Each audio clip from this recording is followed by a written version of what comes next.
Colossenses 2, versículos 6 e 7. Portanto, assim como recebestes a Cristo Jesus como Senhor, vivei conforme o seu padrão de conduta. Arraigados e edificados nele, confirmados na fé, conforme foste ensinados, transbordantes com ação de graças. Amém. Você sabe qual é o maior inimigo à fé cristã?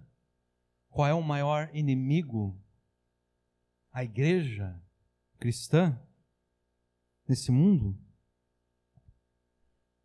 Alguns candidatos são o comunismo, o ateísmo e o próprio diabo. E de fato, o comunismo, o ateísmo e o diabo são inimigos da fé cristã, são inimigos da igreja cristã, mas eles não são os maiores inimigos. O maior inimigo da igreja cristã, eu tenho que falar daquilo que está acontecendo no país, não são os petistas ou aqueles que, mesmo não sendo petistas, votaram no PT conforme afirmou um determinado pastor na semana passada. A maior ameaça à fé cristã e à igreja de Jesus não é externo, não é um inimigo de fora, é um inimigo interno. O nosso maior inimigo é o cristianismo nominal. Mas o que é o cristianismo nominal? O cristianismo nominal, de forma simples e resumida, é aquele cristianismo que se mostra apenas no nome. Por isso, nominal. É o cristianismo que se mostra apenas no nome, mas jamais de forma prática.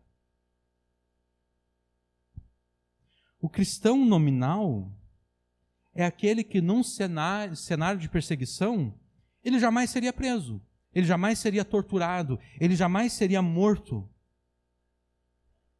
Sabe por quê? Porque embora ele afirme ser um cristão, não haveria nada que provasse que ele fosse cristão de fato.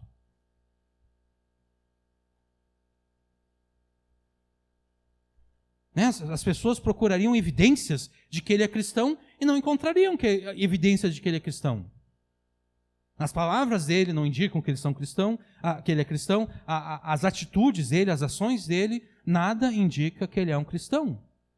Na verdade, ele seria preso nesse tribunal, não por ser um cristão, mas sim por mentir ao tribunal.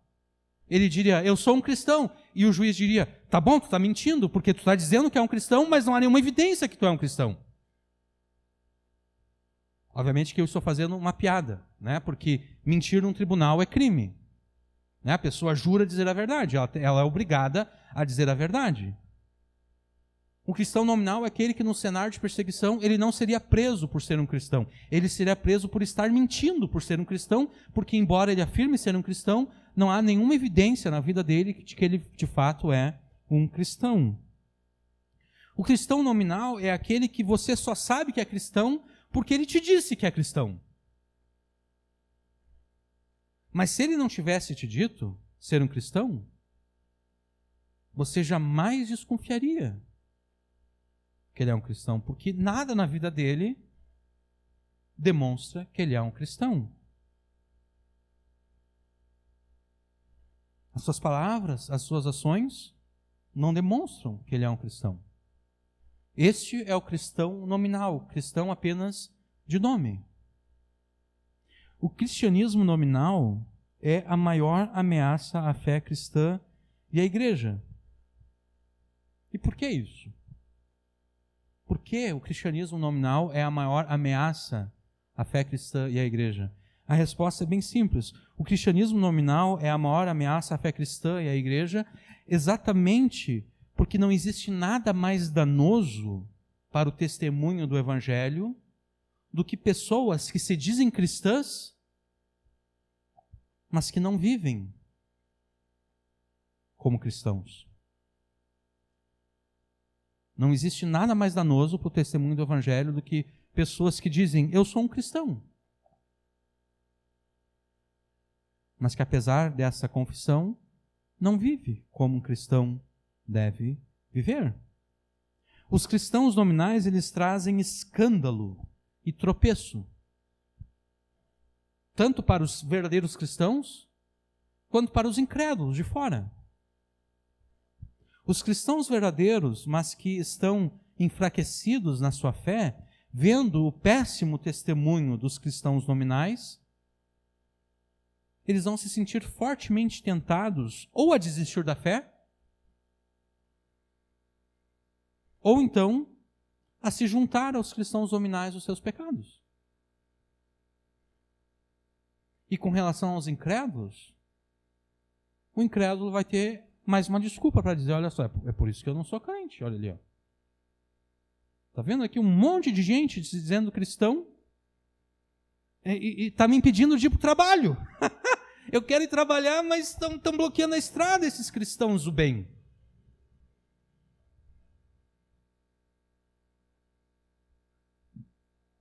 Né? Onde já se viu? É por isso que eu não sou um crente. É óbvio que essa desculpa não é válida, né? Deus não aceita esse tipo de desculpa, mas de qualquer forma, o cristianismo nominal dá mais uma desculpa para os incrédulos dizerem, é por isso que eu não sou crente, é por isso. O que adianta ter Jesus e ficar fazendo tudo errado?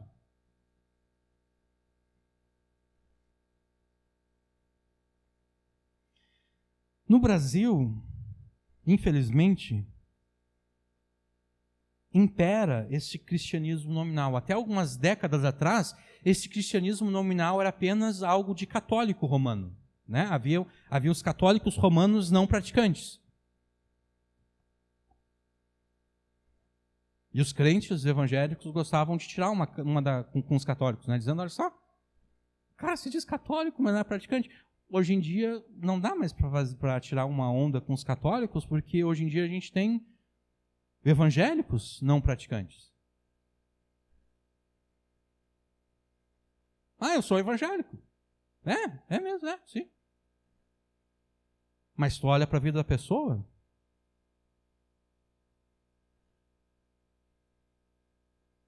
não há nenhuma evidência de que de fato ela tenha crido no Evangelho e se arrependido dos seus pecados.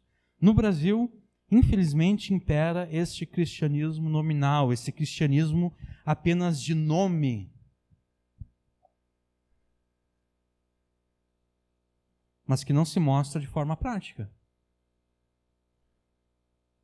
Quando o cristianismo nominal se torna dominante numa cultura, tal como ocorre no Brasil, surge o cristianismo cultural.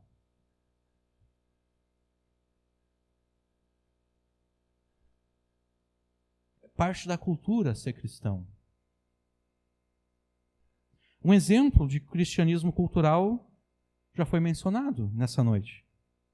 Na semana passada, um pastor batista, não satisfeito com o resultado das eleições de 2022, ele afirmou que quem votou no PT tornou-se inimigo de Deus e da igreja. Ocorre que não é isso que a palavra de Deus afirma. Né? Existe algum versículo bíblico que diz quem votou no PT tornou-se inimigo da igreja? Não. Tornou-se inimigo de Deus? Não. A Escritura diz que todos são inimigos de Deus. Quem votou no PT, quem não votou no PT, quem votou no PL, todos são inimigos de Deus. Não importa se tu digitou 22 ou 13 na urna eletrônica, todos são inimigos de Deus. O Lula é inimigo de Deus e o Bolsonaro é inimigo de Deus.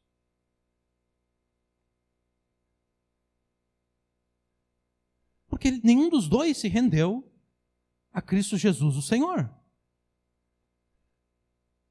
Só que o cristianismo cultural faz isso, só porque um se identifica mais com o cristianismo, se diz o seguinte, ó, quem não votou nesse aqui é inimigo de Deus, é inimigo da igreja. Porque passou a ser da cultura se dizer cristão, mas esse se dizer cristão não traz nenhuma consequência prática para a vida da pessoa. A Escritura diz que são inimigos de Deus todos aqueles que não se rendem ao senhorio de Jesus Cristo com fé e arrependimento. E até onde eu sei, o Lula não fez isso, o Lula não se arrependeu dos seus pecados e não se rendeu a Jesus, e o Bolsonaro, apesar de todas as vezes que foi batizado em alguma igreja evangélica, também não fez. Então, ambos são inimigos de Deus, ambos são inimigos da igreja. Aí alguém diria, não, mas é melhor ter um inimigo, aliado do que alguém que dizem que vai fechar as igrejas. Será mesmo? Porque não existe inimigo aliado, né? Se é inimigo, é inimigo.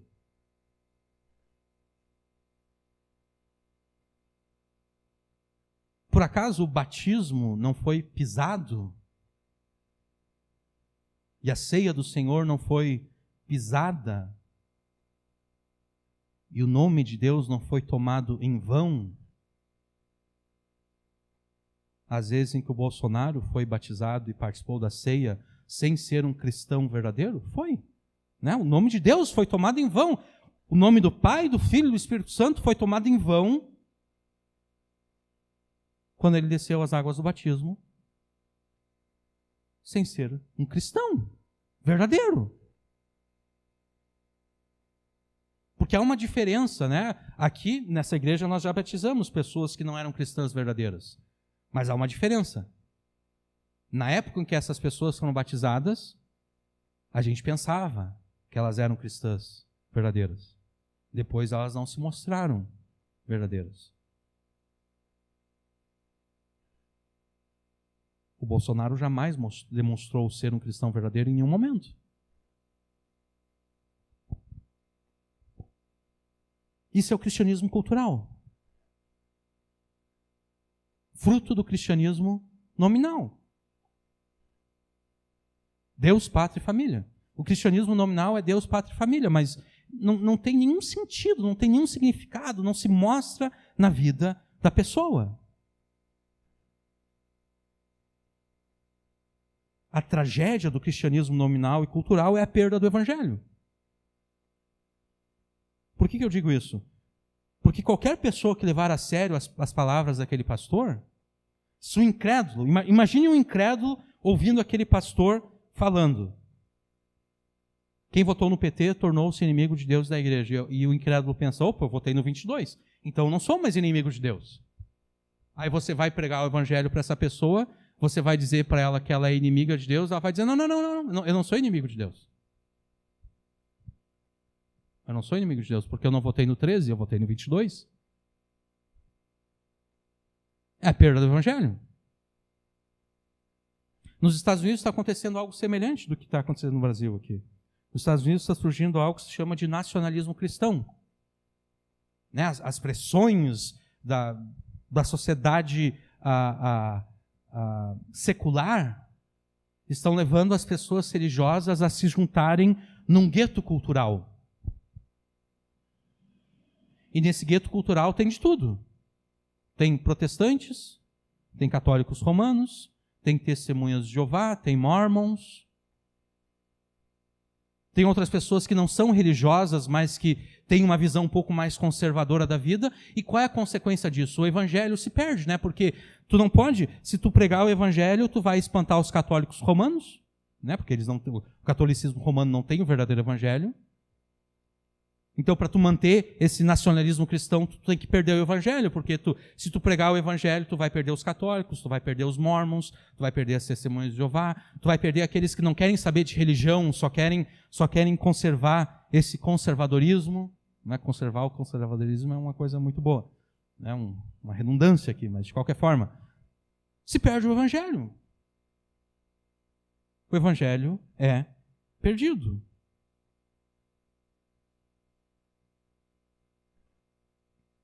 Qualquer pessoa que levar a sério as palavras desse pastor vai concluir que para deixar de ser inimigo de Deus, basta votar no 22, ou na próxima eleição, qualquer que for o partido do Bolsonaro, digitar o número lá.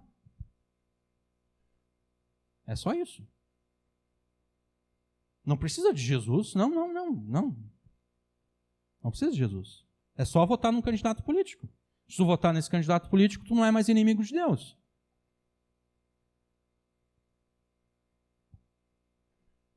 Todos são inimigos de Deus. E o único caminho para tornar-se amigo de Deus é render-se ao senhorio de Cristo com fé e arrependimento.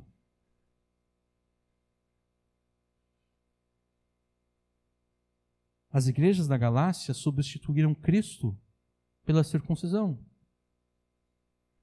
Eles diziam, para ser amigo de Deus, tem que se circuncidar. É isso. E Paulo disse que aquelas igrejas estavam debaixo da maldição de Deus. Paulo disse que quem pregasse um outro evangelho é anátema, está debaixo da maldição de Deus. Então, obviamente, se quem prega um falso evangelho está debaixo do anátema de Deus, a pessoa que crê no falso evangelho também está debaixo do anátema de Deus. Substituir Cristo pela circuncisão é a mesma coisa que substituir Cristo por um candidato político. Para ser amigo de Deus, basta votar nesse número aqui. E você é amigo de Deus, você é amigo da igreja. Essa é a tragédia do cristianismo nominal e cultural. A perda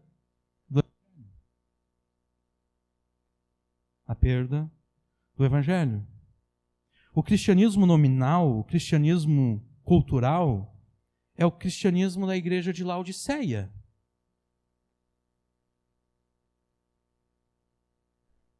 Um cristianismo sem Cristo. Um cristianismo morno e morto. Um cristianismo que Jesus está pronto para a qualquer momento vomitá-lo da sua boca. Porque é só de nome.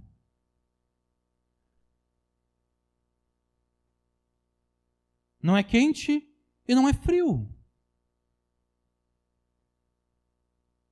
Você deve fugir desse cristianismo nominal e cultural, como dizem que o diabo foge da cruz. Dizem que o diabo foge da cruz e foge muito rápido da cruz. É dessa forma que você deve fugir do cristianismo nominal e cultural. E Colossenses 2, versículos 6 a 7, te mostra o caminho das pedras, para que você evite e fuja destas e de todas as demais distorções da palavra de Deus e do Evangelho de Jesus. E qual é este caminho?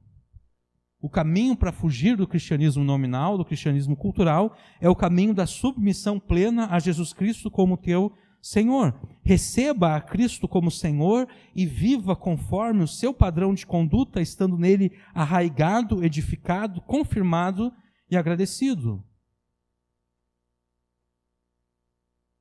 O cristão, ele deve ter bem claro na sua mente que Cristo Jesus é o seu Senhor. O que quer dizer que todos os aspectos da sua vida neste mundo estão debaixo das determinações de Cristo na sua palavra.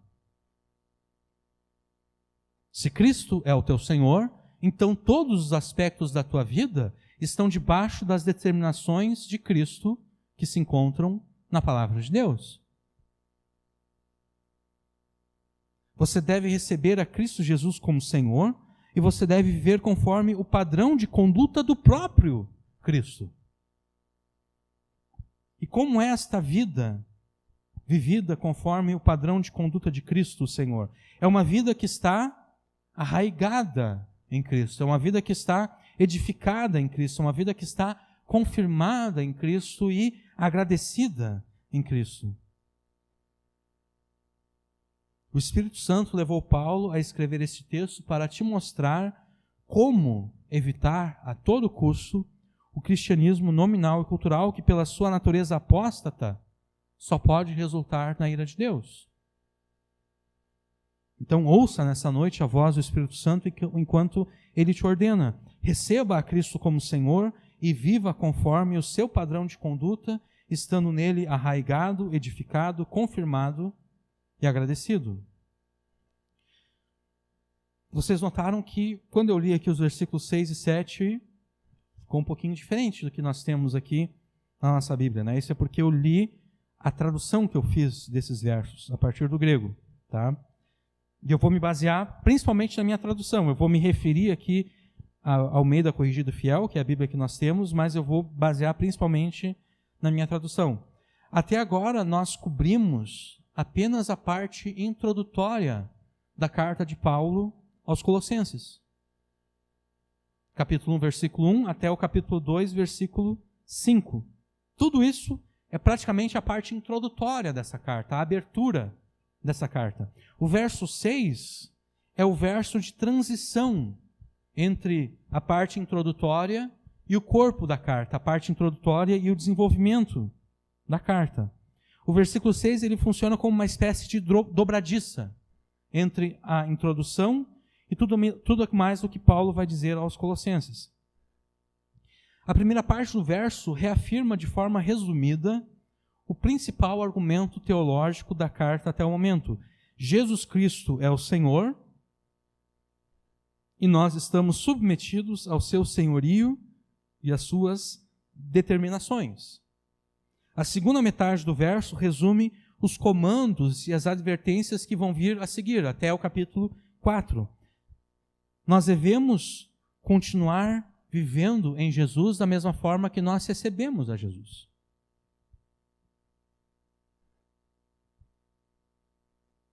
Nós devemos descobrir exatamente o que significa viver debaixo do senhorio de Cristo, e isso com relação a todos os aspectos das nossas vidas. Paulo ordena, então, o seguinte aos Colossenses, versículo 6.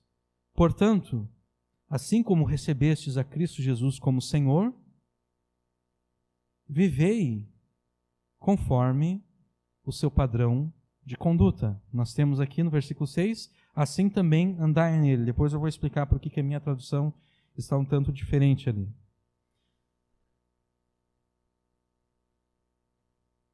O portanto, ou como diz aqui no versículo 6, a segunda palavra ali, pois, né, eu começo com portanto, na minha tradução, esse portanto, ou pois ali, liga o versículo 6 a tudo aquilo que foi dito anteriormente na carta. Paulo está dizendo o seguinte: tendo em vista tudo que foi dito até aqui, assim como recebestes a Cristo Jesus como Senhor, em conformidade com Ele, vivei, de acordo com o seu padrão de conduta. Paulo poderia ter se limitado a escrever simplesmente, assim como crestes em Cristo Jesus. Paulo poderia ter usado a ideia de fé aqui, né? Assim como crestes no Senhor Jesus, nele vivei. Mas Paulo não usa a ideia de fé. Paulo não usa o verbo crer aqui. Paulo usa o verbo receber, o que é bastante significante. Em vários outros contextos, Paulo usa esse verbo receber, que no grego é o verbo paralambano.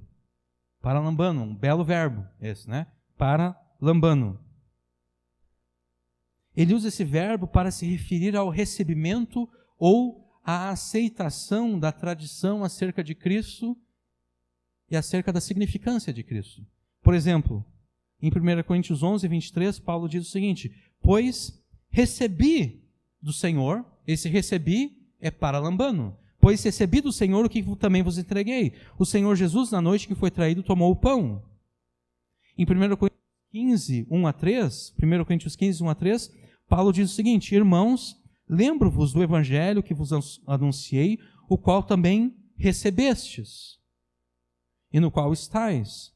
Por meio dele também sois salvos, se retiverdes com firmeza a mensagem tal como a anunciei a vós, a não ser que tenhais crido inutilmente, porque primeiro vos entreguei o que também recebi. Cristo morreu pelos nossos pecados, segundo as Escrituras. Gálatas 1:9.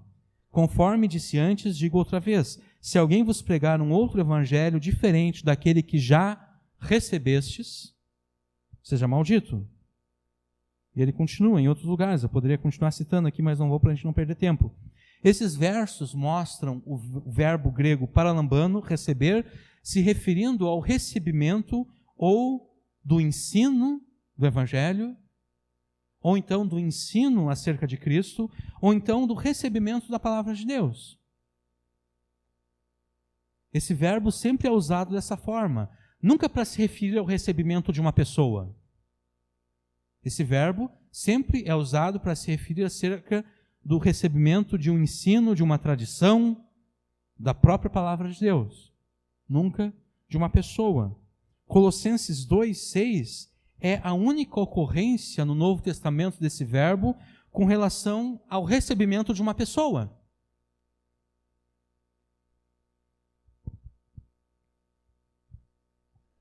Isso é significante porque nos leva à seguinte conclusão: receber a Cristo não é meramente crer numa ideia abstrata de um certo Jesus.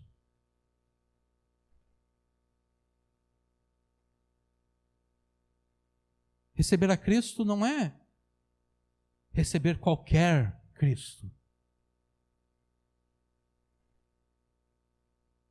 Receber a Cristo significa receber tudo o que a palavra de Deus nos ensina acerca de Cristo.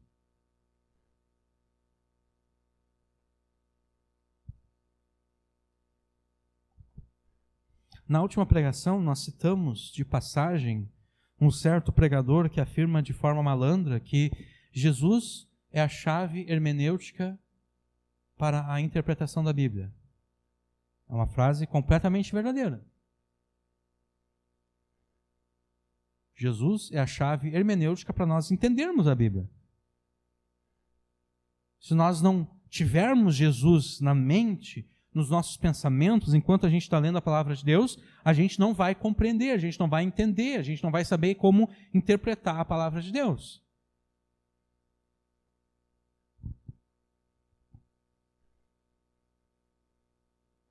Só que esse pregador, ele usa essa afirmação correta de forma malandra. Porque o que ele quer com essa afirmação é justificar a sua negação de grande parte da Escritura. Então ele diz: Jesus é a chave hermenêutica para interpretarmos a Bíblia. E logo em seguida ele começa a descrever um certo Jesus que não existe. Um certo Jesus que só existe na mente dele.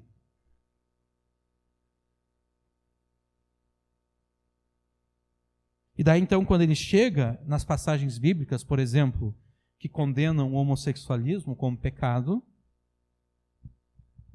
ele cita a sua máxima.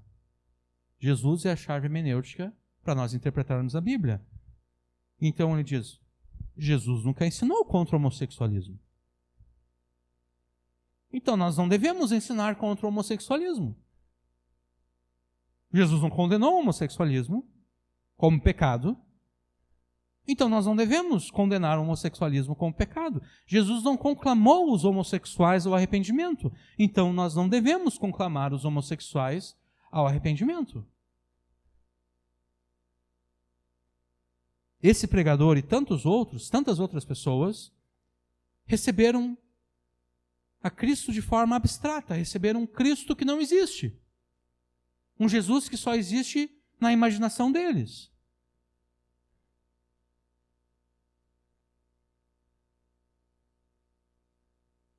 Eles receberam um Cristo, um Jesus, completamente diferente do Jesus que nós temos revelado na palavra de Deus. E aqui voltamos ao que nós estávamos antes. Onde nós estávamos antes. Receber a Cristo não é meramente crer numa ideia abstrata de quem seja Jesus. Não, receber a Cristo significa receber tudo que a palavra de Deus nos ensina acerca de Cristo. Ou seja, Cristo Jesus deve ser recebido com a totalidade da palavra de Deus. De modo que quem não recebe a totalidade da palavra de Deus também não recebeu a Cristo. Se a pessoa diz que recebeu a Cristo, mas rejeita parte da palavra de Deus, ela não recebeu a Cristo. Ela está mentindo.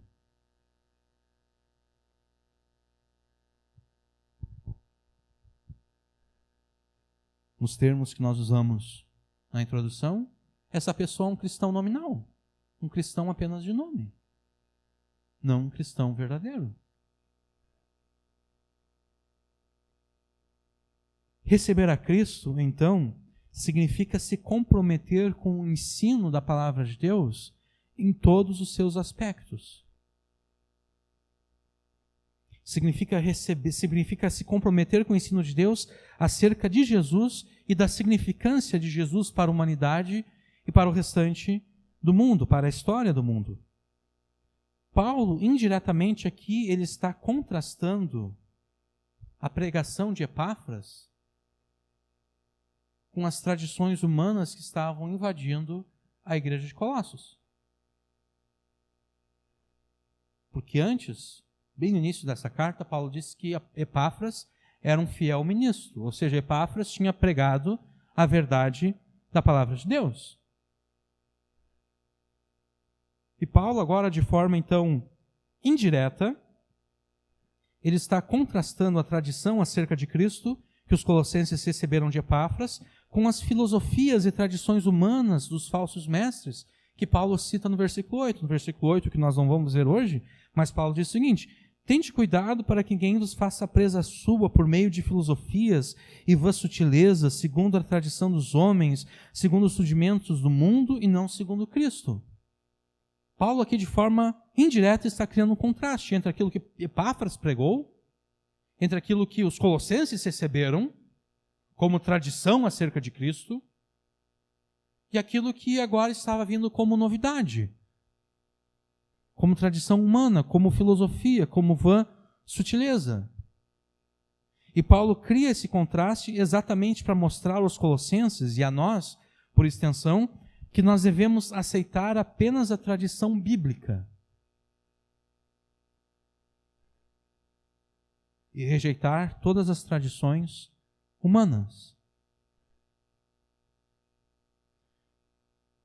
Agora, Paulo, ele não se limitou a afirmar que os colossenses receberam a Cristo Jesus. Não é isso que ele diz. Ele disse que os colossenses receberam a Cristo Jesus como o Senhor.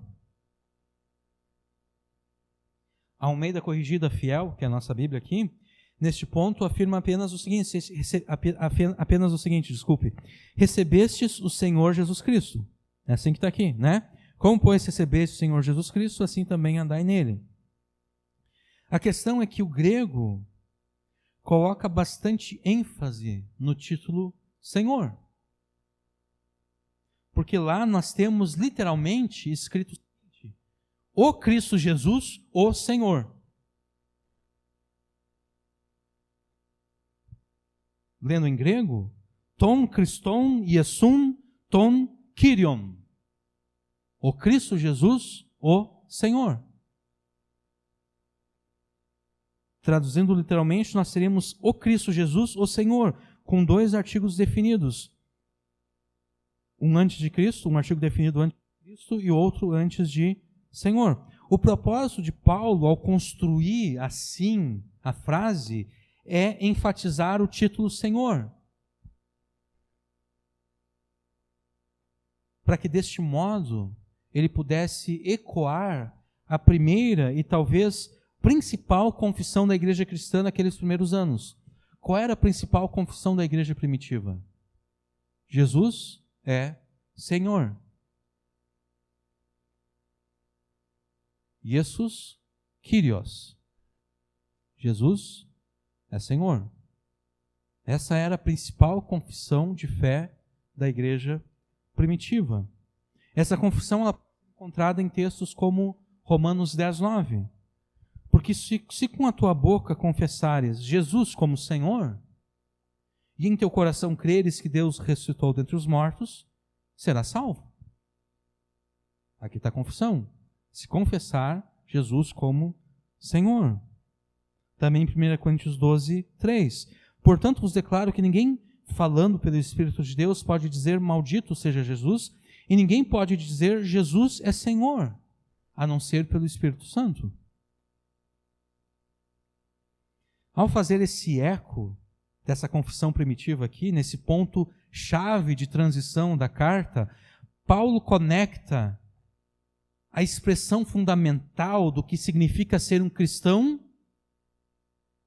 com a cristologia, com a teologia acerca da pessoa e da obra de Cristo que ele desenvolveu até agora. A expressão encontrada aqui no versículo 6, Cristo Jesus, o Senhor, é uma forma resumida de dizer que Jesus é a imagem do Deus invisível, o primogênito, o herdeiro de toda a criação, como está no versículo 1, no capítulo 1, versículo 15.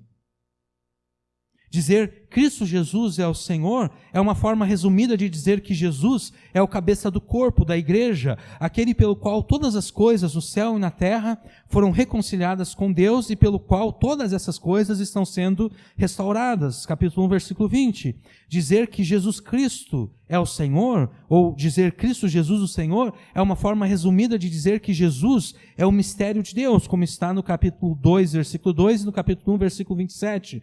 É uma forma resumida de dizer que Jesus é o repositório de toda a sabedoria e de todo o conhecimento, como está no capítulo 2, versículo 3. Ou seja, os colossenses receberam não qualquer Jesus. Não foi qualquer Jesus que eles receberam. Eles receberam ao Cristo Jesus, que é o Senhor. Ao Cristo Jesus, que é todas essas coisas que nós acabamos de dizer.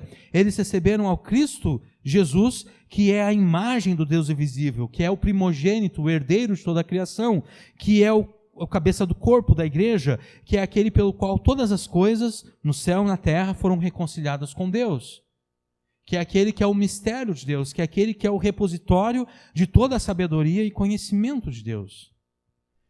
E a gente deve perceber que até aqui Paulo não está ordenando nada. Até aqui Paulo simplesmente está dizendo aquilo que aconteceu. Ele está usando o modo indicativo do verbo. Vós recebestes.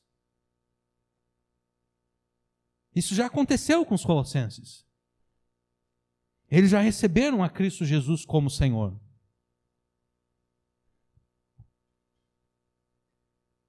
E aqui nós queremos dar uma atenção especial a essa palavra grega, Senhor, Kyrios.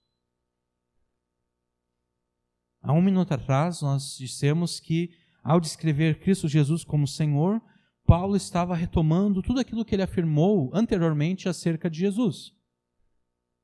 Isso é verdade, mas não é toda a verdade. A verdade é que a palavra grega traduzida aqui como Senhor possui um peso teológico e político, teológico e político extremamente grande. A palavra Kyrios, ela une, num conceito apenas, as ideias de poder e autoridade. Poder para fazer aquilo que se quer e autoridade para mandar os outros fazer aquilo que se quer. Não é à toa que na Septuaginta, que é a tradução grega do Antigo Testamento, Kyrios é a palavra usada para traduzir o nome próprio de Deus. O nome próprio de Deus no Antigo Testamento é Yahvé, Jeová, Javé. Esse é o nome próprio de Deus. A tradução grega do Antigo Testamento usa a palavra Kyrios para traduzir o nome próprio de Deus. Na Septuaginta, então, no Antigo Testamento grego, Deus é aquele que detém o poder e a autoridade que são absolutos. Ele criou tudo com poder absoluto e ele governa a todos com autoridade absoluta. Quando os escritores do Novo Testamento se referem a Cristo Jesus como Kyrios, estava bem claro o que eles estavam fazendo. Se no Antigo Testamento grego, Kyrios traduz o nome próprio de Deus, Yahvé, e daí quando os apóstolos começam a escrever os evangelhos, e quando os apóstolos começam a escrever as suas epístolas, e eles começam a se referir a Jesus como Kyrios, eles obviamente estão ligando Jesus a Yahvé. Eles estão dizendo que Jesus é Yahvé, que Jesus é Jeová.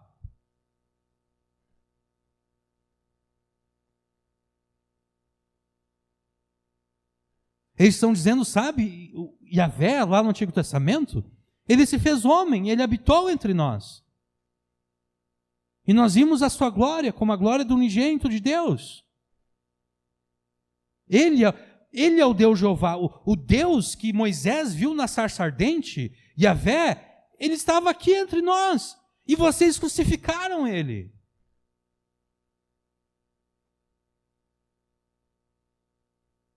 O Yahvé que veio com mão estendida e braço forte até o Egito para libertar os nossos antepassados da escravidão, ele estava aqui entre nós.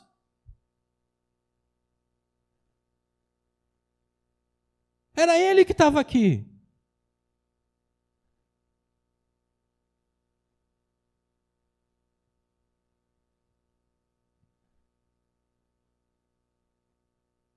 Quando os escritores do Novo Testamento se referem a Jesus como Kyrios, há um claro objetivo de se estabelecer uma relação de identificação entre Jesus e Yahvé. Ou seja, Jesus Cristo é o Senhor, é uma confissão que declara de forma muito clara o seguinte: o carpinteiro de Nazaré, aquele que foi crucificado no meio daqueles dois bandidos, aqueles dois ladrões, é o Yahvé encarnado.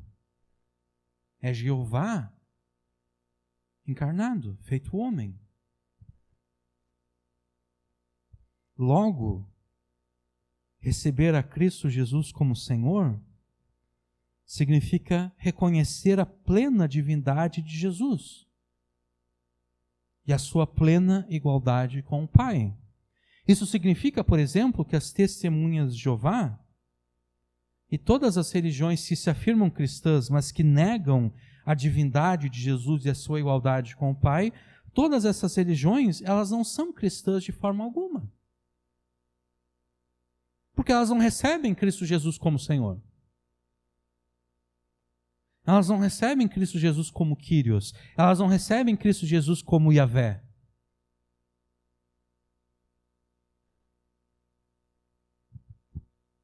Como sendo o próprio Deus encarnado. Mas, além disso, nós dissemos antes que o título Kyrios, além de ter uma significação teológica, também possui significação política. E por que isso? Porque um dos títulos usados pelos imperadores romanos, pelos Césares, era exatamente a palavra grega Kyrios. Na época da Igreja Apostólica, havia o chamado culto ao imperador. O imperador era cultuado como Deus. E os romanos, eles estabeleciam a Pax Romana. Né? Quando eles conquistavam um povo, um território novo, o que eles faziam? Eles diziam para aquele povo: olha, vocês podem continuar praticando a religião de vocês. A gente não tem problema com isso, vocês podem continuar praticando a religião de vocês. A única coisa que vocês têm que fazer é acrescentar a essa religião de vocês o culto ao imperador. É a única coisa. Vocês devem dizer: César é Senhor, Kaiser Kyrios, César é Senhor, e queimar incenso para o César. É só isso que vocês precisam fazer.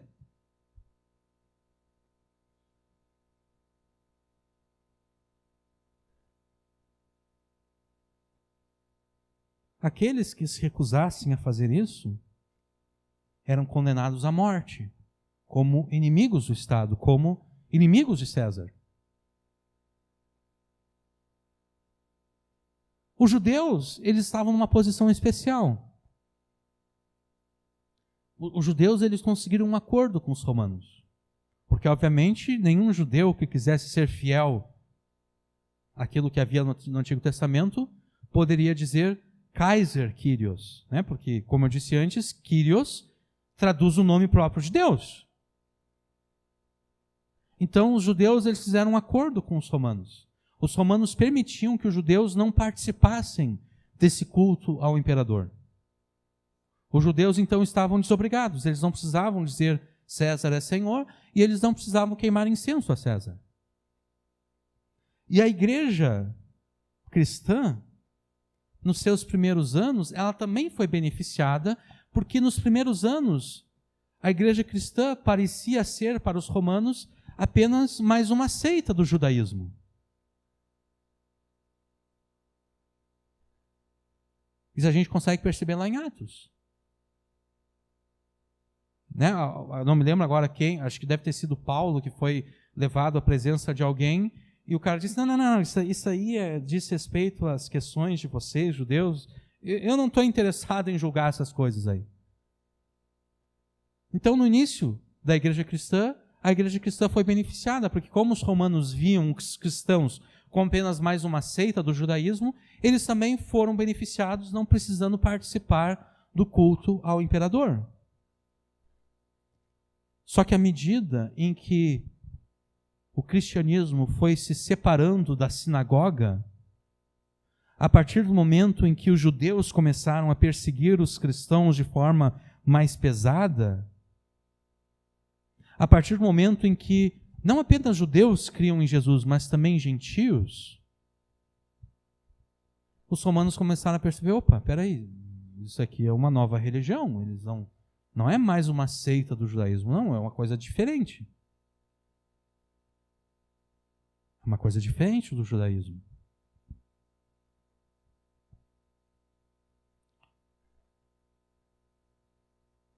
Os romanos então passaram a obrigar que os cristãos prestassem culto ao imperador.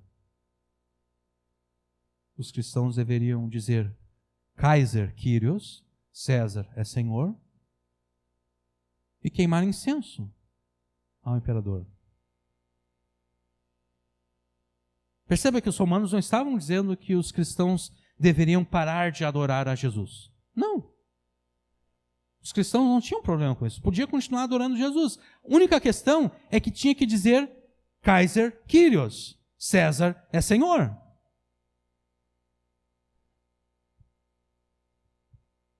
Só que os cristãos, em vez de confessarem Kaiser Kyrios, César é Senhor, eles confessavam Jesus Kyrios, Jesus é Senhor. E eles recebiam a morte como punição. Agora pense um pouco. Isso é só uma questão de mal-entendido, né? É só um mal-entendido.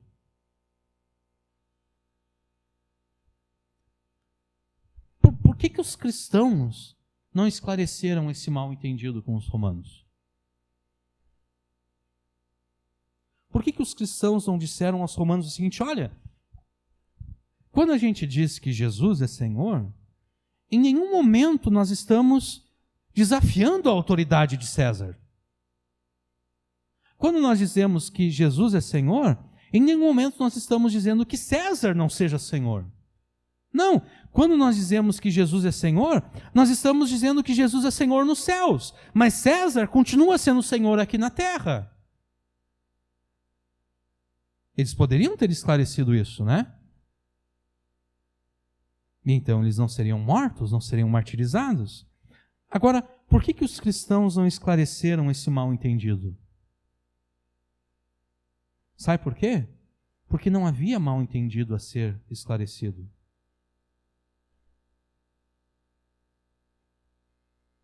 A confissão cristã que diz Jesus é Senhor é uma confissão que se remete à grande comissão. O que diz a grande comissão? Todo o poder me foi dado nos céus e na terra. Dizendo de uma outra forma, Jesus está dizendo, eu sou o Senhor, eu sou o Kyrios, eu sou o Senhor nos céus, mas não apenas nos céus. Eu sou o Senhor na terra. E se eu sou o Senhor na terra, César não pode ser Senhor na terra, porque só existe espaço para um Senhor.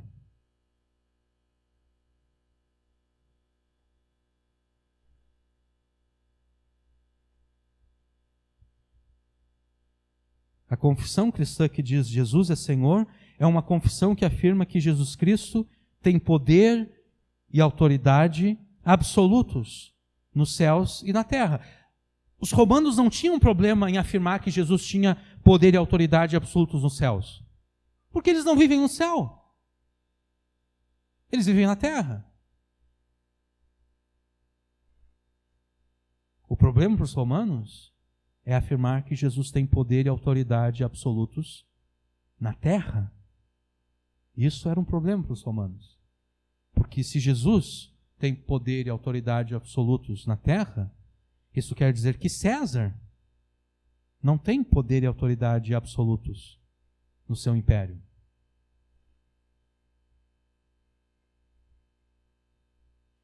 Tentar esclarecer esse mal entendido inexistente seria negar a Jesus. Seria negar a Cristo Jesus como Senhor. Seria negar as ordens de Jesus da grande comissão. Não é porque se eu digo Jesus é Senhor apenas no céu e não na terra, isso quer dizer que Jesus não tem autoridade para dizer ide, portanto, discipulai as nações, batizando-os em nome do Pai, do Filho e do Espírito Santo. Ele não tem autoridade para dizer isso, porque ele é Senhor apenas no céu.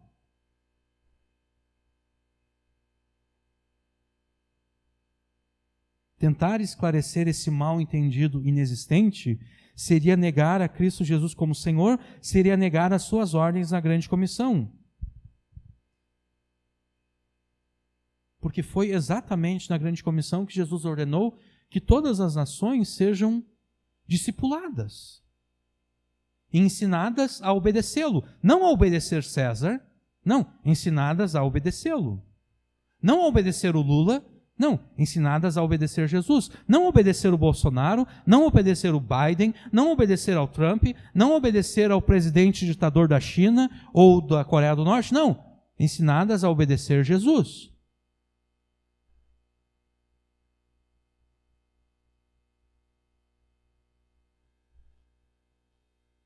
Foi na grande comissão que Jesus ordenou que todas as nações devem ser discipuladas e conquistadas para Ele. Porque essa é a linguagem do Antigo Testamento, a linguagem de conquista. Não, Salmo 110, versículo 1, o Senhor disse ao meu Senhor, assenta-te à minha direita até que eu ponha os teus inimigos por debaixo dos teus pés. Esse é o versículo mais citado da Bíblia, do Antigo Testamento e do Novo Testamento. Esse salmo fala de conquista militar.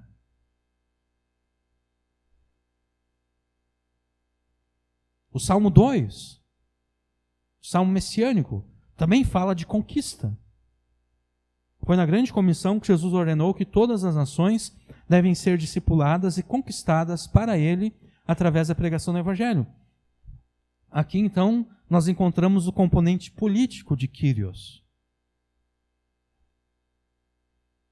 Porque sendo Jesus Senhor, não apenas no céu, mas também na terra, César não é Senhor na terra. Lula não é Senhor na terra. Bolsonaro não é Senhor na terra. Biden, Trump, não importa quem seja. Nenhum deles é Senhor na terra. E se nenhum deles é Senhor na terra, nenhum deles merece a nossa lealdade.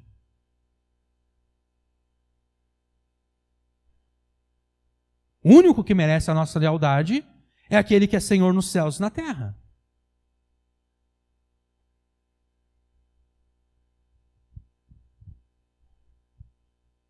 É exatamente por isso que em todos os regimes totalitários, a igreja cristã é perseguida. Porque a igreja cristã diz, César não é Senhor. César não tem poder e autoridade na terra, é Jesus que tem. Não é o Partido Comunista que tem poder e autoridade na terra, não, é Jesus que tem.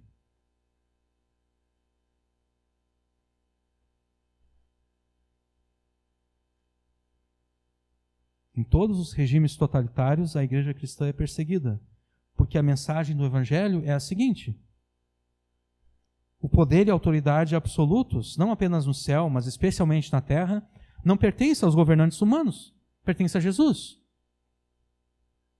E Deus ordena que todas as nações e todas as pessoas devam se submeter ao reino do seu Filho amado, ao seu governo, ao seu senhorio, com fé obediente e arrependimento de pecados. Essa é a mensagem do Evangelho, essa é a mensagem da igreja cristã. Em regimes totalitários, a igreja cristã é perseguida. Em regimes não totalitários, a igreja cristã ela é levada a se corromper pelo lado de dentro. Porque, de repente, a verdade que liberta já não é mais a verdade de Jesus. É a verdade de algum político. Particularmente, eu me ofendo muito quando alguém toma para si e diz: e conhecereis a verdade, e a verdade vos libertará. Só Jesus pode dizer isso. Só Jesus pode dizer isso.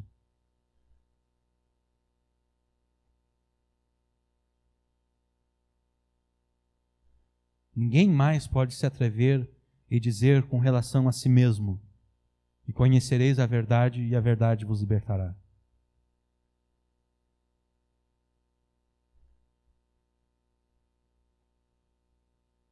Os regimes totalitários tentam esmagar a igreja cristã por fora. Os não totalitários tentam corromper a igreja por dentro. Tudo para que a igreja não proclame Cristo Jesus como o Senhor, como aquele que tem poder e autoridade absolutos nos céus e na terra. Receber a Cristo Jesus como Senhor, portanto, implica reconhecer a divindade de Jesus e implica reconhecer o seu poder e autoridade absolutos, tanto no céu quanto na terra, sobre todos os povos, sobre todas as nações, sobre todas as pessoas. Essa foi a pregação de Epáfras aos Colossenses, e foi exatamente assim que os colossenses receberam a Cristo Jesus. Foi assim que eles receberam a Cristo Jesus, como o Senhor, como aquele que tem poder e autoridade absoluto sobre os céus e terra, sobre todos os povos, línguas e nações. E agora, então, nós chegamos ao primeiro imperativo de Paulo, quando ele escreveu aos Colossenses o seguinte: assim como recebestes a Cristo Jesus como Senhor, vivei conforme o seu padrão de conduta. Na Almeida Corrigida Fiel, nós temos a tradução literal do verbo andar. Nós temos assim também andai nele. Nós já vimos em várias pregações que a palavra de Deus usa a metáfora do andar para se referir ao estilo de vida de uma pessoa. Ou então a metáfora do caminho, o caminho de uma pessoa, o caminho do justo, o caminho do ímpio, é o estilo de vida do justo, o estilo de vida do ímpio. O andar se refere ao estilo de vida daquela pessoa. É por isso que na minha tradução aqui eu fugi dessa linguagem metafórica e eu preferi fazer uma tradução mais direta, usando o verbo viver. No grego original nós temos literalmente nele vivei, ou nele andai. E é exatamente assim que a Almeida Corrigida Fiel traduziu. O grego, ele é cheio de nuances. O grego é diferente do português.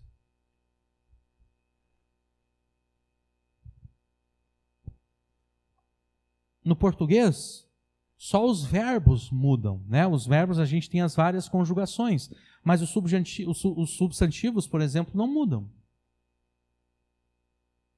No grego, os substantivos, eles mudam de acordo com a função que eles cumprem naquela frase. Se aquele substantivo é o sujeito, ele é escrito de uma forma. Se ele é o objeto do verbo, ele é escrito de uma outra forma. Se ele cumpre uma outra função, ele é escrito de uma outra forma ainda. O grego, então, ele é cheio de nuances, e uma dessas nuances nós encontramos exatamente aqui. O pronome nele, nesse contexto, traz consigo as ideias de regra, de conformidade, de padrão de conduta. É por isso que a minha tradução foi exatamente assim: vivei conforme o seu padrão de conduta. Vivei nele, no grego, se a gente for analisar a sintaxe da frase, o sentido é vivei conforme o seu padrão de conduta. Aqueles que receberam a Cristo Jesus como Senhor, eles têm a obrigação de viver de acordo com o padrão de conduta do próprio Jesus. Se Jesus é o meu Senhor, eu devo viver de acordo com o padrão de conduta do meu Senhor, de Jesus. Se Jesus é o teu Senhor, a tua vida deve ser marcada pelo padrão de conduta do próprio Jesus. Quem afirma ter recebido a Cristo Jesus como Senhor, mas não vive nele, não vive segundo o padrão de conduta do próprio Jesus, essa pessoa está mentindo a Deus, aos outros, e está se enganando a si mesma.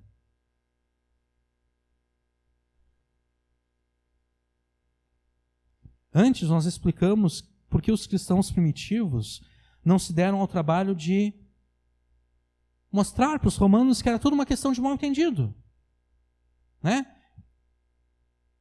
Jesus não tem autoridade na terra, ele só tem autoridade no céu. Eles não deram esse tipo de explicação para os romanos. Nós dissemos que se eles tentassem se explicar, dizendo que a confissão cristã, Jesus é Senhor, significa que Jesus era Senhor apenas no céu, mas não na terra, eles estariam negando e traindo a Jesus. Eles estariam negando o Evangelho e aniquilando para si mesmos qualquer esperança de salvação. Agora pense por um momento. Quando alguém afirma ter recebido a Cristo Jesus como Senhor, e ainda assim recusa-se a viver conforme o padrão de conduta do próprio Cristo, o que na prática esse cristão nominal está afirmando e confessando com as suas obras?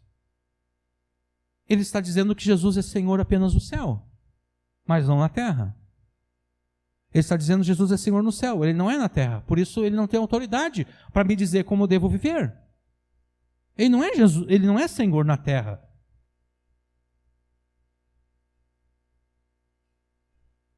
O cristão nominal é mais ou menos como aquela criança rebelde que está na casa de algum amiguinho e ele está bagunçando e daí os pais do amiguinho meio que reclamam com ele. A criança diz, tu não é meu pai, tu não é minha mãe, tu não pode mandar em mim. É mais ou menos isso que o cristão nominal está dizendo para Jesus. Tu não é meu Senhor, tu és Senhor apenas no céu, na terra tu não manda. Na terra quem manda é o Lula, na terra quem manda é o Bolsonaro. É o Biden, é o Trump. Eu não tenho que obedecer ao Senhor. O Senhor não manda em mim. É isso que o cristão nominal está dizendo para Jesus. Tu és Senhor apenas nos céus. Na terra o Senhor não manda em nada. A pessoa que diz ter recebido Cristo Jesus como Senhor, mas se recusa a viver de acordo com o padrão de conduta do próprio Jesus, está dizendo que Jesus é Senhor apenas nos céus, mas não na terra.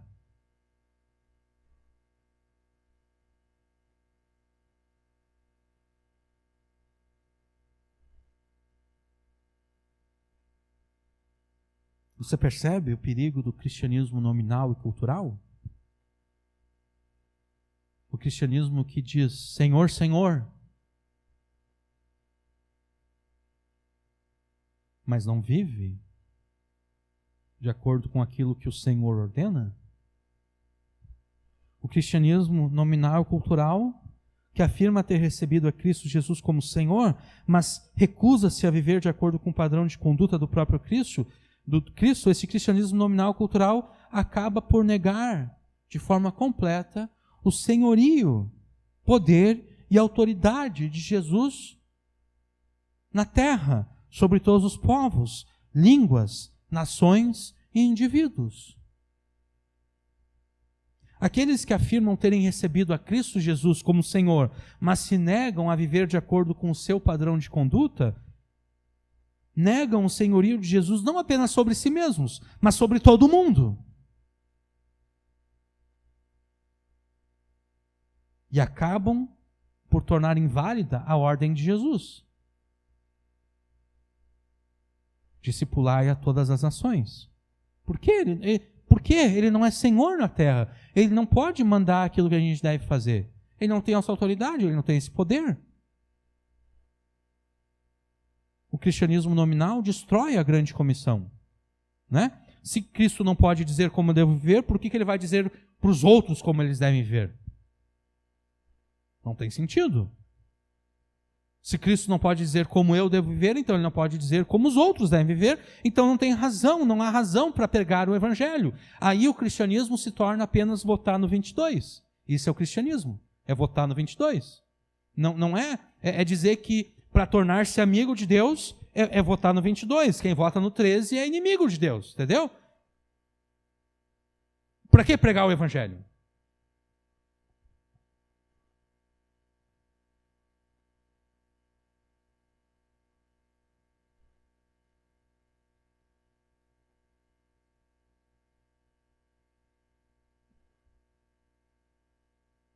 Aqueles que afirmam terem recebido a Cristo Jesus como Senhor, mas se negam a viver de acordo com o padrão de conduta de Cristo, negam o senhorio de Jesus não apenas sobre si mesmos, mas sobre todo mundo, pois acabam por tornar inválida a ordem de Jesus para discipular as nações e ensiná-las a obedecê-lo em tudo.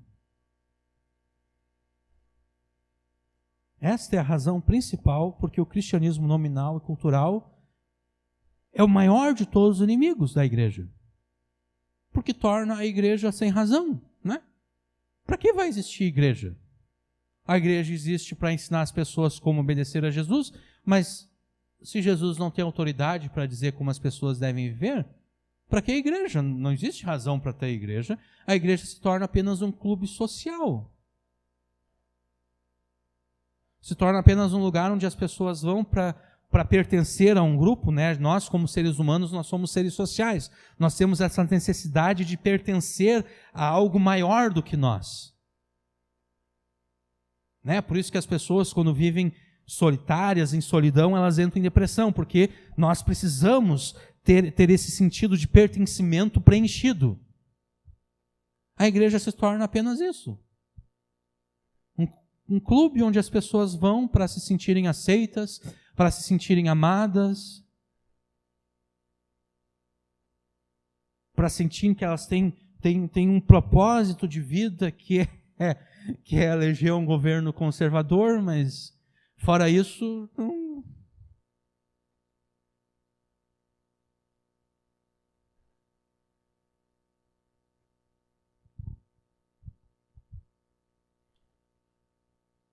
O comunismo, o ateísmo e o diabo são inimigos formidáveis, mas eles não são, nenhum deles não é o maior inimigo da igreja, o maior inimigo da fé cristã, o maior inimigo do evangelho. Não, o maior inimigo da igreja, da fé cristã e do evangelho é o cristianismo nominal, é aquele que diz que recebeu Cristo Jesus como Senhor, mas não vive como se ele de fato fosse Senhor.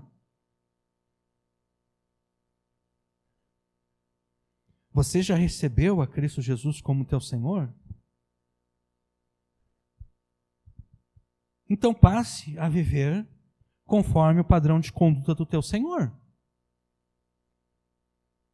Passe a viver conforme o padrão de conduta do próprio Deus, do próprio Jesus. E qual era o padrão de conduta de Jesus? A totalidade da lei de Deus e dos mandamentos de Deus, ou seja, toda a palavra de Deus, os seus 2 testamentos, tanto o antigo quanto o novo. Você já recebeu a Cristo Jesus como Senhor? Então passe a viver conforme a lei e os mandamentos do teu Senhor.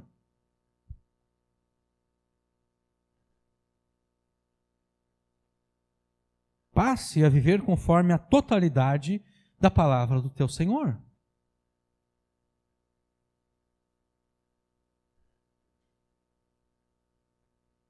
Lembre-se que é impossível receber a Cristo Jesus sem igualmente receber a totalidade da palavra de Deus. Lembre-se que quem se recusa a viver conforme o padrão de conduta de Jesus está negando o próprio Evangelho e aniquilando para si mesmo qualquer esperança de salvação. Você já recebeu a Cristo Jesus como teu Senhor? Então passe a viver conforme o padrão de conduta do teu Senhor. Passe a viver conforme o padrão de conduta do próprio Jesus. Passe a viver conforme a lei e os mandamentos do teu Senhor. Passe a viver conforme a totalidade da palavra do teu Senhor. Ouça agora mesmo a voz do Espírito Santo te ordenando. Receba a Cristo como Senhor e viva conforme o seu padrão de conduta, conforme o padrão de conduta dele. E nesse momento você deve estar pensando, tudo bem, eu recebi a Cristo Jesus como Senhor e eu quero viver de acordo com o seu padrão de conduta, mas como é que eu faço isso? Como é que eu faço isso? E nesse momento você deve se lembrar das palavras de Jesus em João 15:5. Eu sou a videira, vós sois os ramos. Quem permanece em mim e eu nele, esse dá muito fruto, porque sem mim nada podeis fazer. Sem Jesus você nada pode fazer. Sem Jesus você não pode nem mesmo começar a viver segundo o mais simples de todos os mandamentos de Deus. Sem Jesus, você não pode nem mesmo começar a obedecer o mais fácil de todos os mandamentos de Deus.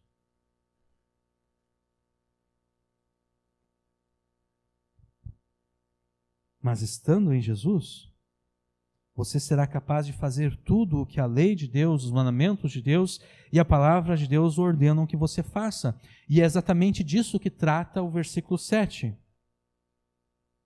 O verso 7 te mostra quais são os pré-requisitos para que você consiga viver segundo o padrão de conduta de Jesus, obedecendo a palavra de Deus.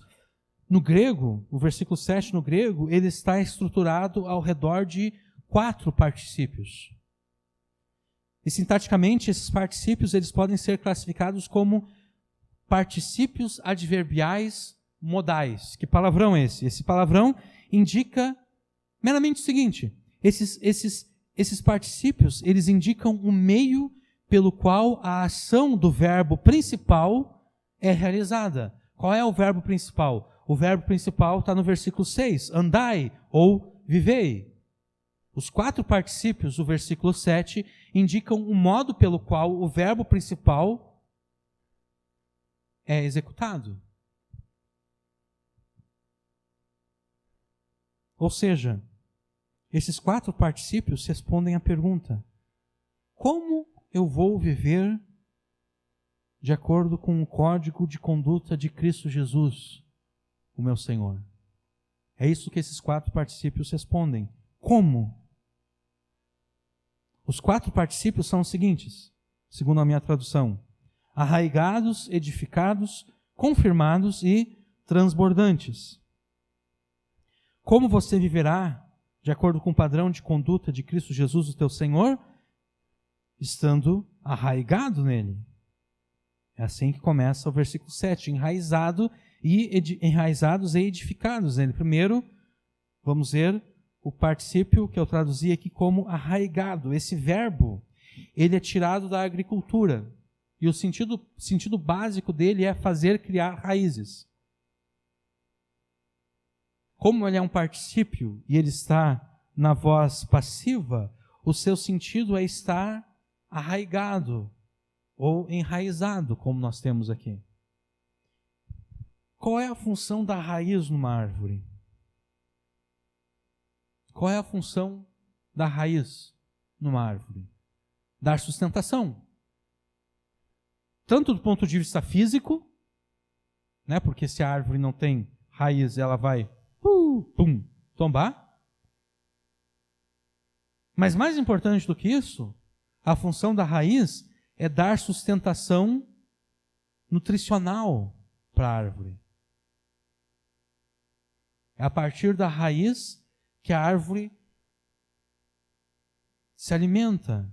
Não apenas da raiz, através das folhas também, né? Porque tem a fotossíntese. Mas é a partir da raiz que a árvore tira da terra todos os nutrientes que ela precisa para viver, para sobreviver. O nosso foco aqui vai estar na sustentação nutricional, exatamente porque o próximo verbo, o próximo particípio, vai dar a ideia de sustentação do ponto de vista físico, né? Porque ele é retirado do mundo da arquitetura, né? Edificar, né? Então, nós vamos dar aqui no primeiro particípio apenas a ênfase na questão nutricional. Da mesma forma que as raízes de uma árvore fazem provisão nutricional para aquela árvore, você deve buscar sustentação nutricional para a tua vida em Jesus. Da mesma forma que através das suas raízes, a árvore retira do solo tudo aquilo que ela necessita para ter vida e energia, você precisa retirar de Cristo tudo o que você precisa para ter vida e energia.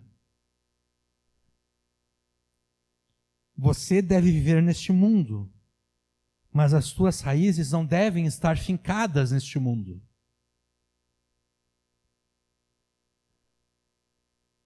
Você deve viver neste mundo, mas as suas raízes devem estar fincadas em Jesus,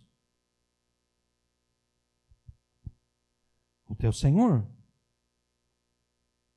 Isso quer dizer o seguinte: as estratégias mundanas e humanas e satânicas para se ter vida e energia neste mundo não servem para você.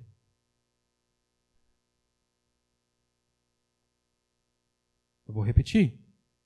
As estratégias mundanas, humanas e satânicas para se ter vida e energia neste mundo não servem para você. Por quê? Porque os incrédulos, as raízes deles estão fincadas em qualquer coisa, mas as suas raízes devem estar fincadas em Jesus.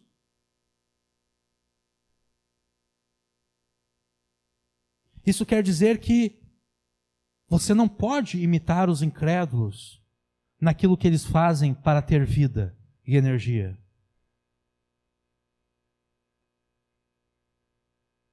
O mundo busca a sua energia e a sua vida no pecado e em todo tipo de idolatria.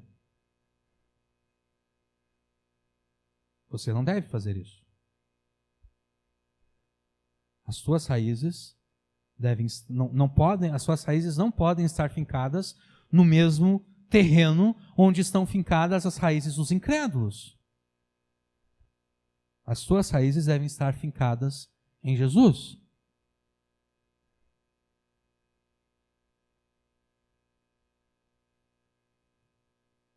A tua fonte de vida e energia, para que você possa viver neste mundo, debaixo do senhorio de Cristo e conforme o seu padrão de conduta, a tua fonte de vida e energia não pode ser nada neste mundo. Deve ser apenas Cristo Jesus, o teu Senhor. Eu não vou fazer a aplicação prática agora. Primeiro nós vamos percorrer todos os particípios e depois nós vamos fazer algumas aplicações. Como você viverá de acordo com o padrão de conduta de Cristo Jesus, o teu Senhor, estando arraigado nele, tendo as tuas raízes fincadas em Jesus, retirando de Jesus tudo aquilo que você necessita para ter vida e energia neste mundo, porque vivendo neste mundo, as suas raízes não podem estar neste mundo. Vivendo neste mundo, as suas raízes devem estar em Jesus. Segundo particípio, como você viverá de acordo com o padrão de conduta de Cristo Jesus, o teu Senhor, estando edificado nele. O verbo usado por Paulo aqui é retirado do mundo da arquitetura, do mundo arquitetônico, e significa literalmente construir, edificar.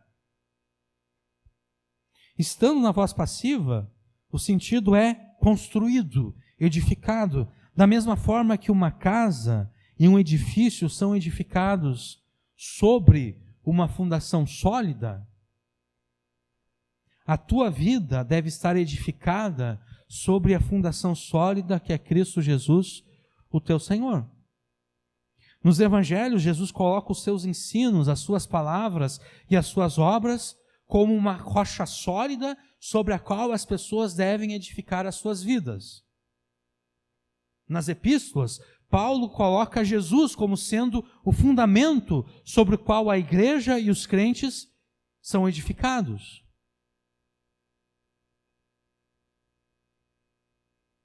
Cristo Jesus, o teu Senhor, deve ser a tua fundação. Cristo Jesus, o teu Senhor, é largo o suficiente e sólido o bastante para que todos os aspectos da tua vida estejam firmados e edificados sobre ele.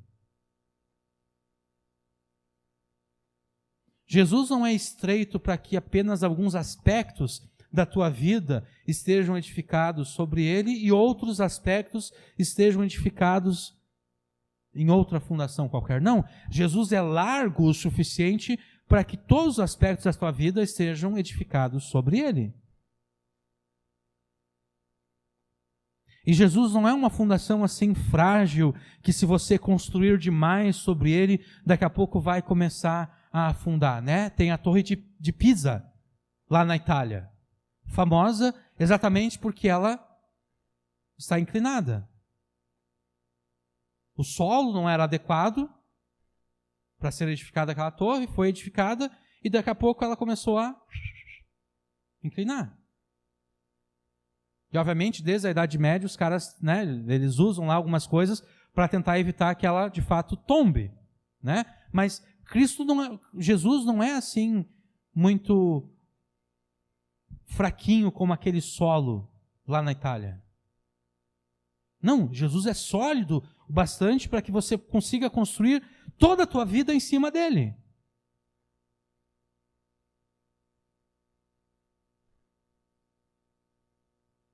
Nas últimas semanas, nós afirmamos que a essência de uma cosmovisão cristã é resumida na seguinte máxima: todos os aspectos de Cristo para todos os aspectos da vida. E é exatamente isso que nós temos aqui. Todos os aspectos da tua vida devem estar edificados sobre Cristo Jesus, o Senhor.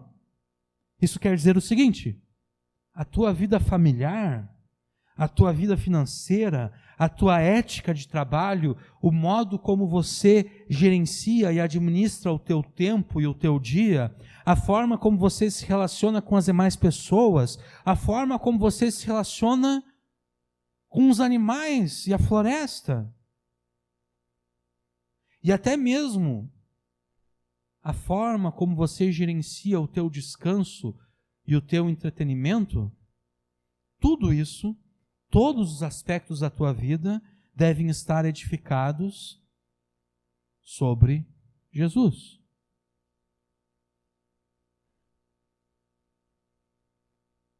Isso quer dizer que você, que é alguém que recebeu a Cristo Jesus como Senhor, não pode, em hipótese alguma, imitar e reproduzir a cosmovisão dos incrédulos. Porque a cosmovisão dos incrédulos não está, edificada sobre Cristo. Você não pode, em hipótese alguma, permitir que a tua família seja uma cópia da família dos incrédulos.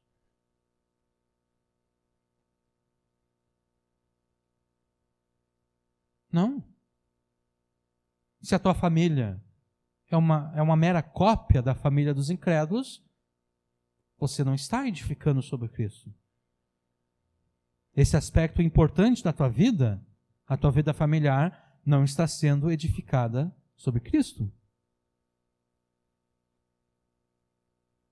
O mesmo se aplica a todas as demais coisas.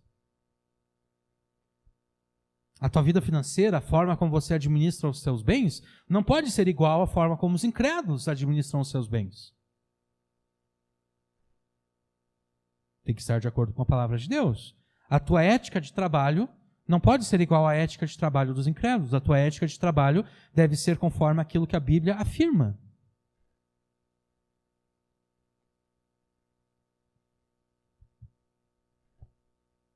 Todos os demais aspectos da tua vida neste mundo, nenhum deles pode ser semelhante àquilo que nós observamos nos incrédulos. Porque se for igual, das duas uma. Ou os incrédulos estão edificando sobre Cristo, o que é impossível,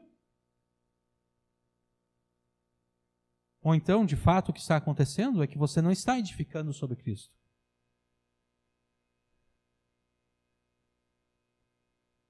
Eu vou repetir aquilo que eu disse antes. Cristo Jesus, o Senhor, é largo o suficiente e sólido o bastante para que todos os aspectos da tua vida estejam firmados e edificados sobre Ele. Então, edifique todos os aspectos da tua vida sobre Cristo Jesus, o Senhor. Como você viverá o padrão de conduta, conforme o padrão de conduta de Jesus? Estando edificado nele. Terceiro particípio. Você viverá conforme o padrão de conduta de Jesus, estando confirmado na fé. esse verbo ele é retirado do mundo comercial e do mundo legal. Mundo legal, aqui obviamente estou falando acerca do mundo das leis, do mundo do direito. Ele se refere àquilo que é dado como certo e confirmado, ou mediante um pagamento, no caso de uma transação comercial, ou mediante a força legal de um veredito emitido por um juiz ou por um tribunal. É certo. O pagamento foi feito, é certo que o negócio será fechado. O juiz ou o tribunal emitiu o veredito, é certo que aquilo ali tem poder para se tornar realidade. Não resta dúvida alguma. Você deve estar completamente certo de que não pairam dúvidas ou desconfianças acerca das promessas que Deus te faz no Evangelho. Em 2 Coríntios 1:20, Paulo diz que todas as promessas que existem na parte de Deus são confirmadas e são certas para todos aqueles que estão em Cristo Jesus. Em Efésios 2, do 11 ao 22, Paulo diz que as alianças da promessa, feitas com o povo de Deus no Antigo Testamento, pertencem agora a todos aqueles que estão em Cristo Jesus.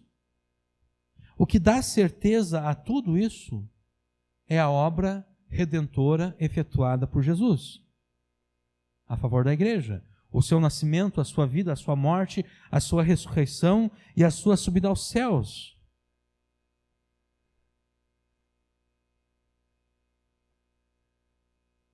Ou você desconfia da palavra de Deus, ou você crê na palavra de Deus. Não existe meio termo.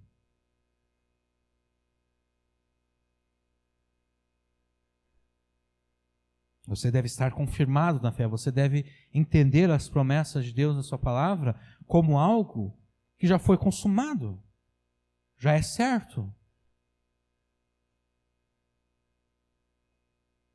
A transação já foi feita. Jesus já pagou o preço. O veredito já foi emitido.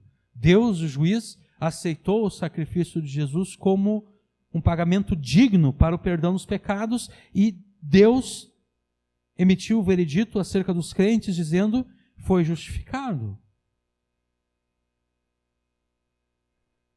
Você deve crer na transação efetuada por Jesus, você deve crer no veredito assinado por Deus. Você deve estar confirmado na fé. Ou você crê, ou você não crê.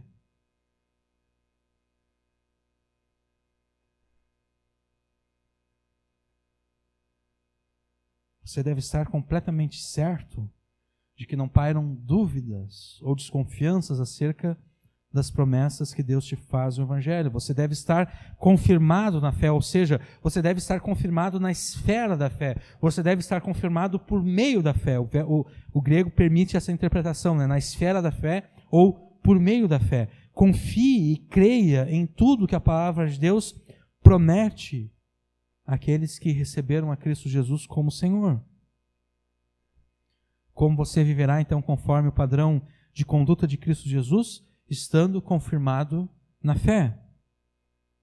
Agora Paulo faz uma pequena interrupção na sucessão de particípios para acrescentar um comentário quase que parentético, um comentário quase que deveria ser colocado entre parênteses. Ele afirma o seguinte: conforme fostes ensinados.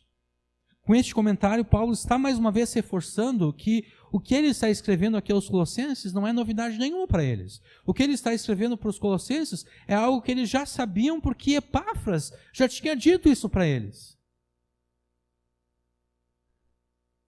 Paulo está dizendo: olha, vocês estão vendo aí que eu não estou dizendo nenhuma novidade. Tudo que eu estou dizendo é conforme vocês foram ensinados por Epáfras. É como se Paulo estivesse dizendo para eles o seguinte: se vocês se afastarem do que Epáfras pregou a vocês, para então crer nas filosofias e tradições humanas, vocês estão rejeitando não a Epáfras, não a Paulo. Vocês estão rejeitando a Cristo Jesus, o Senhor.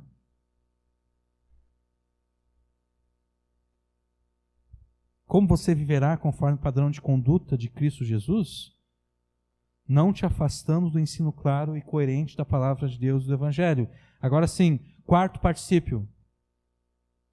Você viverá conforme o padrão de conduta de Jesus, estando tão agradecido a Deus a ponto de transbordar com ação de graças. A vida é cheia de dificuldades, de tristezas, de tribulações e de tragédias. Mas em todas essas coisas, nós somos mais que vencedores. Porque nenhuma dessas dificuldades, tristezas e tragédias da vida presente possui o poder de nos afastar do amor de Deus que nós temos em Cristo Jesus. Então, se mostre agradecido a Deus por este amor que não pode e jamais será roubado de ti.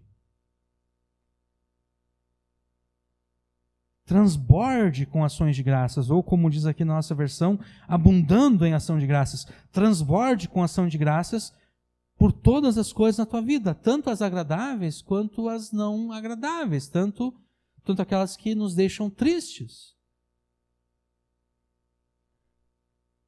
Porque se você não transbordar com agradecimento e ação de graças a Deus, o teu destino será a apostasia. Porque como é que você vai continuar firme na fé se você não consegue se mostrar grato ao objeto da tua fé, a Jesus?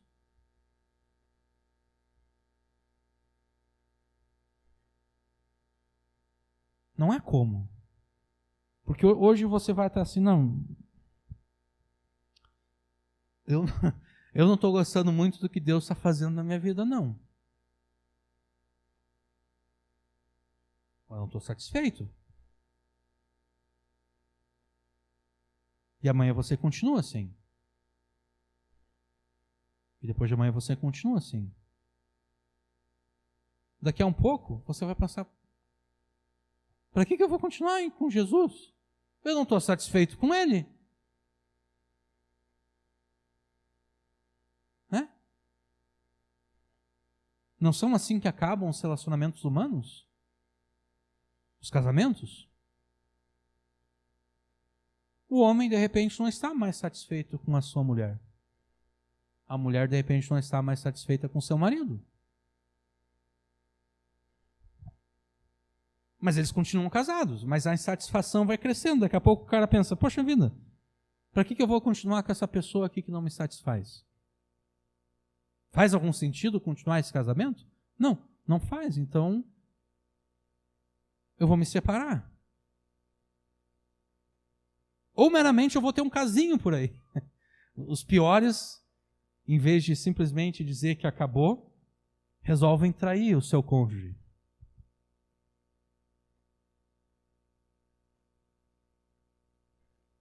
Se você não consegue transbordar com ações de graças, no meio das dificuldades, das tristezas e tragédias, a vida vai passar e você vai apostatar da fé.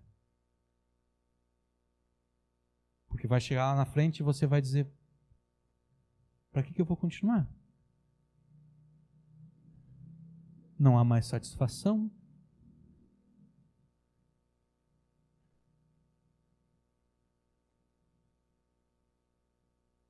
Como você viverá de acordo com o padrão de conduta de Cristo Jesus, o teu Senhor, estando arraigado nele, estando edificado em Cristo, estando confirmado na fé em Cristo, não te afastando do ensino claro e coerente da palavra de Deus, do Evangelho, estando tão agradecido a Deus a ponto de transbordar com ações de graças. Agora, como é que você vai conseguir tudo isso? Simples. Usando os meios de graça que Deus disponibilizou para você. Quais são esses meios de graça? A palavra de Deus, a oração, o culto público a Deus e a comunhão com os irmãos. A palavra de Deus, ela engloba tanto o teu estudo pessoal da palavra de Deus, como também você se assentar para ouvir a pregação da palavra de Deus. E obviamente engloba também a tua obediência à palavra de Deus, porque de nada adianta você estudar a palavra de Deus e se assentar para ouvir a pregação da palavra de Deus, se depois você não vai obedecer aquilo que a palavra de Deus te ordena.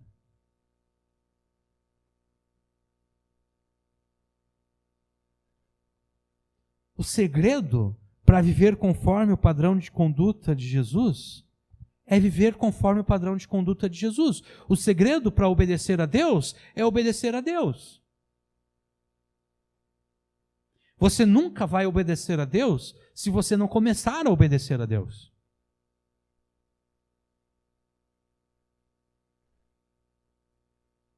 Você nunca vai obedecer a Jesus se você não começar a obedecer a Jesus. Parece um argumento circular, né? Mas não é. O segredo para que você consiga obedecer a palavra de Deus é começar e continuar a obedecer a palavra de Deus. Porque quanto mais você continua a obedecer a Deus, quanto mais você persevera na obediência a Deus, mais facilidade você terá para obedecer aquelas coisas que hoje você considera ser difícil de obedecer. Agora, se você ficar paralisado, se você diz, não, isso aqui é muito difícil para obedecer, então eu não vou obedecer nada, você não vai conseguir. A mesma coisa aqui na academia, e tu vê lá alguém fazendo supino reto com 70 quilos, 30 quilos, 35 quilos de cada lado, mais os 10 quilos da barra olímpica.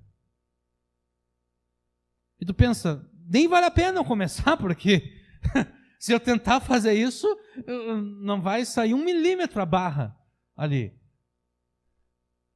Não. Você vai para a academia e você começa a fazer supino com um peso leve. De repente você vai pegar 10 quilos de cada lado.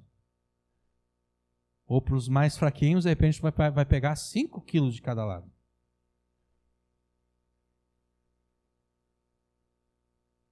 E à medida que você com 5 quilos vai fazendo, daqui a pouco você consegue, de repente, pegar 7 quilos de cada lado, daqui a pouco você já está no 10 quilos de cada lado, daqui a pouco você já está pegando 15, 20 quilos de cada lado. Quanto mais você obedece a Deus, quanto mais você persevera na obediência a Deus, mais fácil vai ficar a obediência daquelas coisas que são difíceis. Mas se você olha para a palavra de Deus e diz, isso aqui é impossível, eu consigo obedecer, e daí então você pensa, nem vou começar a obedecer, de fato você nunca vai começar a obedecer.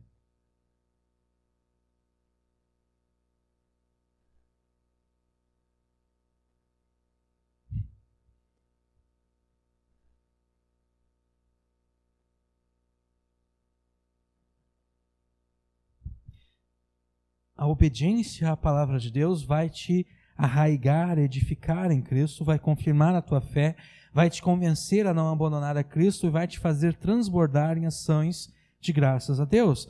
Mas junto com a palavra de Deus, você deve acrescentar a oração, o culto público a Deus e a comunhão com os irmãos. Porque pela tua oração a Deus, feita de acordo com a palavra de Deus e em nome de Jesus, o Espírito Santo ele vai te encher e vai te dar o poder para que você vença o pecado, as tentações, e também vai te dar o poder para que você obedeça com mais perfeição, além de te dar o poder para que você pregue o evangelho aos incrédulos. O culto público a Deus deveria ser o ponto alto da semana para os crentes. Porque se toda a tua vida é centrada em Cristo, toda a tua vida é edificada em Cristo, toda a tua vida está arraigada em Cristo, o momento em que todos os irmãos se reúnem para cultuar a Cristo deveria ser o ápice da tua semana.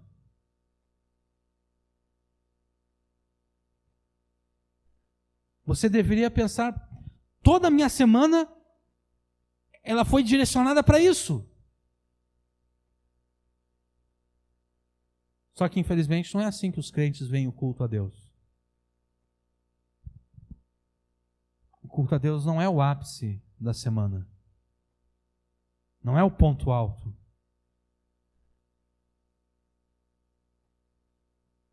O culto a Deus é apenas uma obrigação porque eu digo que eu sou crente, que eu digo que eu sou cristão.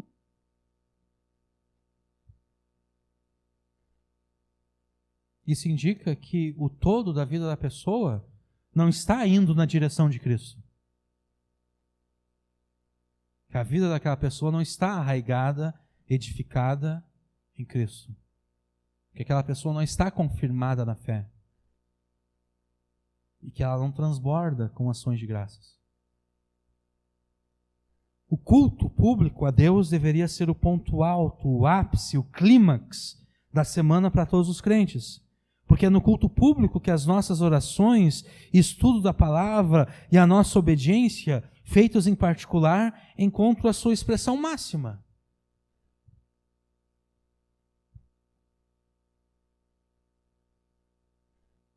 Já a comunhão com os irmãos nos dá a oportunidade de edificarmos os irmãos nas suas fraquezas e sermos edificados pelos irmãos nas nossas fraquezas. Todos esses meios de graça, a palavra de Deus, a oração, o culto público e a comunhão com os irmãos, tudo isso centraliza as nossas vidas em Cristo Jesus, o Senhor. Todos esses meios de graça vão fazer com que você esteja arraigado em Cristo, edificado em Cristo, confirmado na fé. Tudo isso vai fazer com que você não te afaste do ensino claro e coerente da palavra de Deus, do Evangelho. Tudo isso vai fazer com que você esteja tão agradecido a Deus a ponto de transbordar com ações de graças. Esteja arraigado, edificado, confirmado e agradecido em Cristo. O maior inimigo da fé cristã e da igreja é o cristianismo nominal, o cristianismo cultural, o cristianismo apenas de nome, mas que não se mostra de forma prática.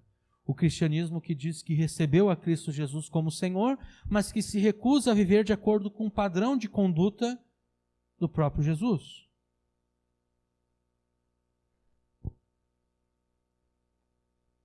Receber a Cristo Jesus como Senhor significa receber a Jesus como o próprio Deus encarnado. Significa receber a Jesus como aquele que tem autoridade para ordenar nos céus e ordenar na terra.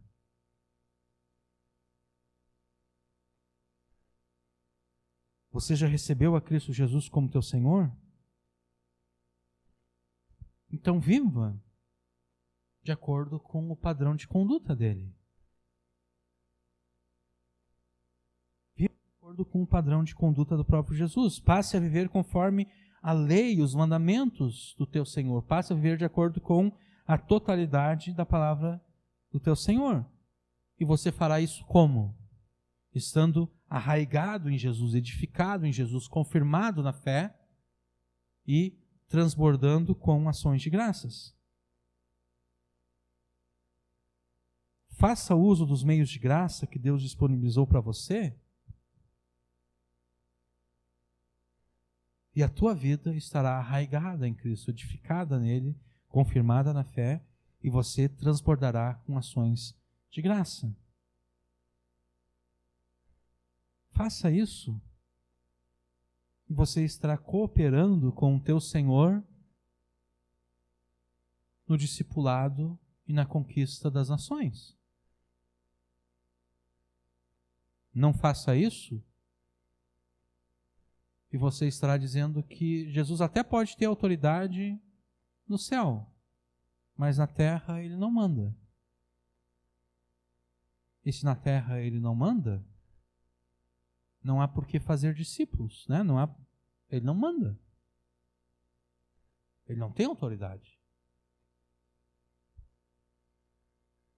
Receba a Cristo como Senhor e viva conforme o seu padrão de conduta, estando nele arraigado, edificado, confirmado e agradecido. Amém.